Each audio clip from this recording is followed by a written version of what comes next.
વડોદરા શહેરના તુલસીવાડી વિસ્તારમાં એક મોટી દુર્ઘટના ટળી। રામદેવ પીરની ચાલ નજીક આવેલા મકાનની દિવાલ અચાનક ધડાકાભેર ધરાશયી થતાં વિસ્તારમાં અફરાતફરીનો માહોલ સર્જાયો। સદનસીબે ઘટનામાં કોઈ જાનહાનિ થઈ નથી અને સમગ્ર પરિવારનો આબાદ બચાવ થયો હતો। પ્રાથમિક માહિતી મુજબ વડોદરા મહાનગરપાલિકા દ્વારા વિસ્તારમાં શૌચાલયનું કન્ટેનર મૂકવાની કામગીરી ચાલી રહી હતી। આ દરમિયાન કન્ટેનર મકાનની દિવાલ સાથે અથડાતા દિવાલ એકાએક તૂટી પડી હતી। દિવાલ ધરાશયી થતાં આસપાસના લોકો દોડી આવ્યા હતા અને ઘટના સ્થળે ભારે ભીડ એકત્ર થઈ ગઈ હતી। સ્થાનિકોએ મહાનગરપાલિકાની કામગીરી સામે સવાલો ઉઠાવ્યા છે।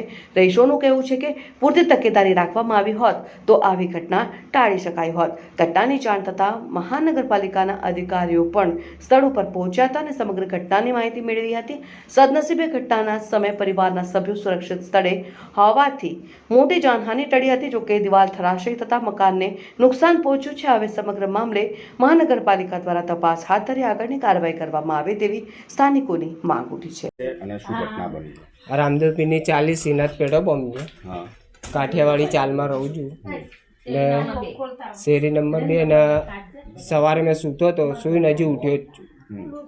એ તો મેં બચી ગયો કહેવાય। સૂઈને હજી ઉઠીને બેઠો છું ને મને એમ કે છાપરા પર વાંદરા દર ફેરું જેવા કૂદતા હશે તો મેં ઉઠીને જોવા ગયો, બહાર જ જોવા ગયો તો એટલી વારમાં દિવાલ પડી ગઈ।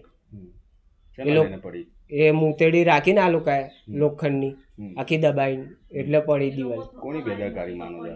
વીએમસી વાળા શું માંગ છે આપની? કહે ને મને ઘર બનાવી દો શું નામ તમારું? વિનોદ કુમાર ના, આટલા ટાઈમ અમે રહેશું કઈ?